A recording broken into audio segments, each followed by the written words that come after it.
বুকটা কেঁপে উঠবে ঘটনাটা শুনলে। হজরত ফাতেমা রাদিয়াল্লাহু এর ইন্তেকালের সম্পূর্ণ ঘটনা। হজরত আলী রাদিয়াল্লাহু ফজরের নামাজ আদায় করার জন্য মসজিদে গেছেন। এদিকে হজরত ফাতেমা রাদিয়াল্লাহু গায়ে অত্যন্ত জ্বর অবস্থায় ঘরের সমস্ত কাজ শেষ করেছেন। আলী রাদিয়াল্লাহু মসজিদ থেকে এসে দেখেন ফাতেমা রাদিয়াল্লাহু কাঁদছেন। আলী রাদিয়াল্লাহু প্রশ্ন করলেন, ও ফাতেমা, তুমি কাঁদো কেন? ফাতেমা রাদিয়াল্লাহু কোনো উত্তর দিলেন না। ফাতেমা রাদিয়াল্লাহু আরো জোরে জোরে কাঁদতে লাগলেন। আলী রাদিয়াল্লাহু কয়েকবার প্রশ্ন করার পর ফাতেমা রাদিয়াল্লাহু কাঁদতে কাঁদতে বললেন, ও আলী, আমি স্বপ্নের মধ্যে দেখেছি আমার আব্বাজান হযরত মুহাম্মদ সাল্লাল্লাহু আলাইহি ওয়াসাল্লাম আমার ঘরের মধ্যে ঢুকে কি যেন তালাশ করতেছেন।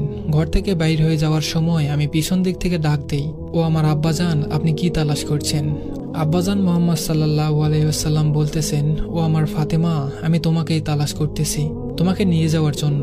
আরো বললেন, ও আমার ফাতেমা, আজকে তুমি রোজা রাখবা, সেহরি করবা আলীর দস্তরখানায়, আর ইফতার করবা আমি আব্বাজানের দস্তরখানায়। আলী রাদিয়াল্লাহু এই স্বপ্ন শোনার পর দুজনের আর বুঝতে বাকি রইল না যে ফাতেমা রাদিয়াল্লাহু আজকেই ইন্তেকাল করবেন। দুজন আরো জোরে জোরে কাঁদতে লাগলেন।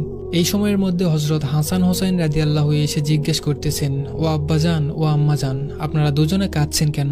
ফাতেমা রাদিয়াল্লাহু এর একটা অভ্যাস ছিল, যখন হোসাইন রাদিয়াল্লাহু কোনো কাজে বিরক্ত করতেন তখন দুজনকে নানাজানের কবরের কাছে যেতে বলতেন। আজও ফাতেমা রাদিয়াল্লাহু বললেন, তোমরা দুই ভাই এখন নানার কবরে চলে যাও। কবরের নিকট যাওয়ার সাথে সাথে কবর থেকে আওয়াজ আসলো, ও আমার আদরের নাতিরা, এই মুহূর্তে তোমরা আমার কাছে কেন এসেছ? আমার কাছে তো সব সময় আসতে পারবে, এখন যাও, যে তোমার মায়ের চেহারার দিকে তাকিয়ে থাকো, আজকের পর তোমাদের মাকে আর পাবে না। এই কথা শোনার পর দুই ভাই কাঁদতেছে আর দৌড়াতে দৌড়াতে আম্মার নিকট চলে গেলেন। এসে আম্মাকে বললেন যে তোমরা দুজনে কেন কাঁদছো আমরা বুঝতে পেরেছি। নানাজান আমাদের সবকিছু বলে দিয়েছেন। আজকের দিনটা তোমার জন্য শেষ দিন।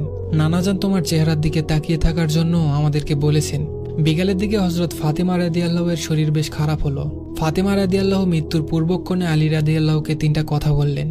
এক নম্বর কথাটি ছিল, ও আলী, যেদিন থেকে আমি আপনার ঘরে এসেছি ওই দিন থেকে নিয়ে আজ পর্যন্ত আপনাকে আমি অনেক কষ্ট দিয়েছি। আলী, আপনি যদি আমাকে ক্ষমা না করেন তাহলে কিয়ামতের ময়দানে আমি সন্তানের কারণে আমার আব্বাজান অনেক লজ্জিত হবেন। বলেন, আপনি আমাকে ক্ষমা করলেন কিনা? আলী রাদিয়াল্লাহু বললেন, ফাতেমা, তুমি এসব কি বলতেছো?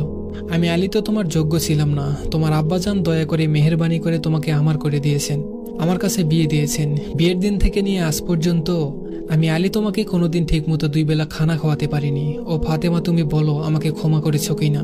তুমি যদি আমাকে ক্ষমা না করো তাহলে আমাকে কিয়ামতের দিন কঠিন শাস্তি ভোগ করতে হবে। ফাতেমা রাদিয়াল্লাহুর দ্বিতীয় কথা ছিল, ও আলী, আপনার সাথে আমার দ্বিতীয় কথা হলো, আমি মারা যাওয়ার পরে আপনি বিয়ে করে নেবেন দুনিয়ার যে কোনো মহিলাকে আপনার পছন্দ মতো। আপনাকে আমি অনুমতি